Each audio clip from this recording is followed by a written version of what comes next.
নমস্কার বন্ধুরা, সর্বাণী রান্নাঘরে আপনাদের সবাইকে স্বাগত। বন্ধুরা, আজকে আমি চলে এসেছি একটা মিষ্টি রেসিপি নিয়ে। একদম নরম তুলতুলে মিষ্টি, খেতেও দারুণ টেস্টি হবে। বাড়িতে থাকা সামান্য কিছু উপকরণে তৈরি এই মিষ্টি যে কেউ খুব সহজেই বানিয়ে নিতে পারবেন। হঠাৎ করে কারো মিষ্টি খাওয়ার ইচ্ছা হলে আর বাজার থেকে না কিনে আপনারা কিন্তু এইভাবেই মিষ্টিটা বানিয়ে নিতে পারেন। আশা করি বন্ধুরা, আজকের এই মিষ্টি রেসিপি আপনাদের সবারই ভীষণ ভালো লাগবে। তাহলে চলুন বন্ধুরা, আমি কিভাবে সামান্য কিছু উপকরণে এই মিষ্টি বানালাম তার রেসিপিটা দেখে নিন। আর ভালো লাগলে অবশ্যই একটা লাইক দেবেন। সেই সঙ্গে যদি নতুন বন্ধুরা এসে থাকেন, অবশ্যই আমার চ্যানেলটিকে সাবস্ক্রাইব করে আমার পাশে থাকবেন। মিষ্টি তৈরি করার জন্য আমি নিয়েছি দুটো গাজর। প্রথমে এই গাজরের খোসা ছাড়িয়ে পরিষ্কার করে ধুয়ে কেটে নিতে হবে। গাজরটা খোসা ছাড়িয়ে পরিষ্কার করে ধুয়ে নেওয়ার পর আমি এইভাবে কেটে নিয়েছি। আর এই গাজরের পরিমাপটা রয়েছে এই বাটির মাপে 1 বাটি। এখন এই গাজরটা মিক্সিতে দিয়ে আমি পেস্ট করে নেব। গাজরের সঙ্গে আমি ওই একই বাটির মাপে দেব হাফ বাটি দুধ। এখন গাজরটাকে একদম মিহি পেস্ট বানিয়ে নিতে হবে। এখানে দেখুন বন্ধুরা, আমি বেশ কয়েকবার ঘুরিয়ে গাজরের একদম মিহি পেস্ট বানিয়ে নিয়েছি। তো দেখুন, এর মধ্যে এতটুকু দানা অংশ নেই। এইভাবেই গাজরটাকে পেস্ট করে নিতে হবে। দরকার হলে আপনারা ছেঁকে নেবেন। আমি গাজরের পেস্টটা একটা বাটি মাপ করে নিয়েছি। তো দেখুন বন্ধুরা, এই বাটির মাপে 1 বাটি হয়েছে। এখন গ্যাস অন করে একটা প্যান বসিয়ে দিয়েছি। এর মধ্যে দিয়ে দেবো 2 চামচ ঘি। এখন দিয়ে দেবো আমি পেস্ট করে রাখা গাজর। গাজরটা দেওয়ার পর অল্প একটু লবণ দিলাম। এখন এটাকে এবার নেড়েচেড়ে একটু জলটা শুকিয়ে নেব। তো এইভাবে অনবরত নাড়াচাড়া করতে হবে।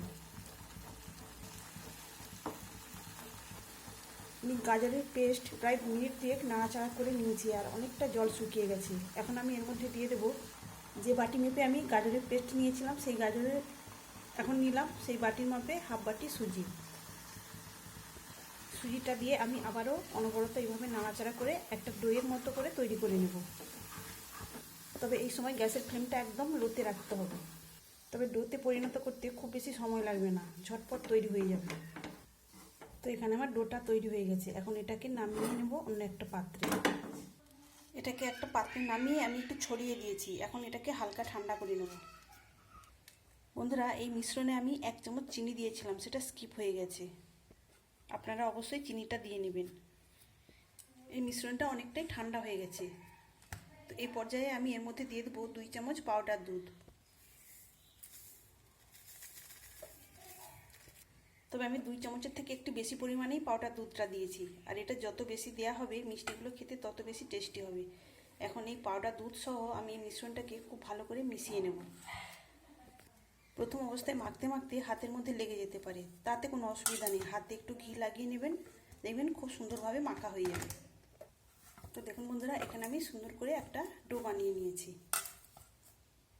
হাতে ঘি মেখে নেওয়ার ফলে দেখুন হাতের মধ্যে আর লেগে যাচ্ছে না। এখন আমি ডোটা থেকে অল্প অল্প করে মিশ্রণ নিয়ে আমি মিষ্টি শেপ দিয়ে নেব।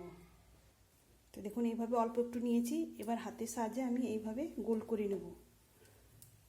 গোল করে নেওয়ার পর এবার একটু আমি এইভাবে লম্বা করে নেব।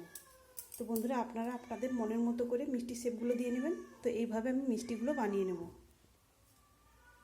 তো একই রকমভাবে আমি আবারও একটু নিয়েছি।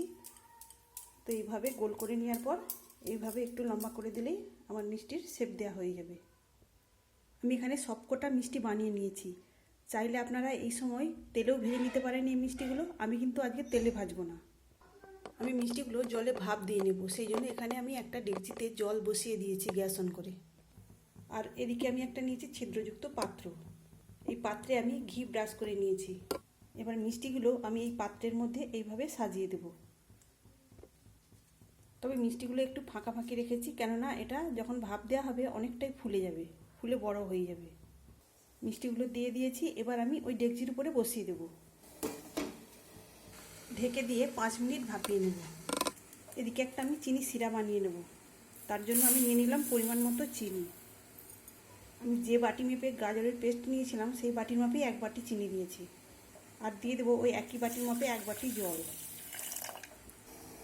আমি পাত্রটা গ্যাস অন করে বসিয়ে দিয়েছি। এখন চিনিটা আমি গলে যাওয়ার অপেক্ষায় থাকবো। এখন আমি দিয়ে দিলাম দুটো এলাচ। এলাচ দুটোকে আমি মুখ ফাটিয়ে দিয়েছি। এখানে দেখুন চিনিটা একদম গলে গেছে, তবে এটাকে আর বেশি আমি ফোটাবো না। এদিকে আমি 5 মিনিট পরে ঢাকা চাপাটা খুলে নিয়েছি। আর দেখুন বন্ধুরা মিষ্টিগুলো ফুলে কতটা বড় বড় হয়েছে। এখন আমি এগুলোকে নামিয়ে নেব। মিষ্টিগুলো দেখুন কতটা নরম তুলতুলে হয়েছে। এখন এই মিষ্টিগুলোকে ঠান্ডা করে নিতে হবে। এদিকে ঠান্ডা হয়ে যাওয়ার পর মিষ্টিগুলো চিনি শিরার মধ্যে দিয়ে দেবো। সব মিষ্টিগুলো দিয়েছি। এখন আমি মিনিট 3-4 ফুটিয়ে নেব চিনি শিরার মধ্যে। আমি প্রায় মিনিট 4 ফুটিয়ে নিয়েছি চিনি শিরার মধ্যে মিষ্টিগুলো। এখন আমি গ্যাসটাকে অফ করে দিয়ে ঢেকে রাখবো। ফিরে আসবো 1 ঘন্টা পর। 1 ঘন্টা পরে ফিরে এলাম। আর দেখুন বন্ধুরা মিষ্টিগুলো চিনি শিরার মধ্যে ফুলে কতটা বড় বড় হয়েছে। আর মিষ্টিগুলো দেখুন কতটা নরম তুলতুলে হয়েছে। আর আপনারা তো দেখতেই পেলেন মাত্র কয়েকটা উপকরণে এত সুন্দরভাবে এই মিষ্টিটা তৈরি করা হয়েছে। আপনারা অবশ্যই বাড়িতে কারো মিষ্টি খাওয়ার ইচ্ছা হলে বাজার থেকে না কিনে এইভাবেই আপনারা মিষ্টিটা বানিয়ে নিতে পারেন। মিষ্টিগুলো দেখতে যেমন সুন্দর হয়েছে, খেতেও দারুণ টেস্টি হয়েছে। মিষ্টিগুলোকে আকর্ষণীয় করে তোলার জন্য উপর থেকে একটু পাউডার দুধ এইভাবে ছড়িয়ে দিলে মিষ্টিগুলো দেখতেও যেমন সুন্দর হবে, খেতেও দারুণ টেস্টি হবে। তাহলে বন্ধুরা আজকের এই মিষ্টি রেসিপি আপনাদের কেমন লাগলো অবশ্যই কমেন্ট করে জানাবেন। তাহলে আজকের মতো আসি। সবাই ভালো থাকবেন, সুস্থ থাকবেন। ধন্যবাদ।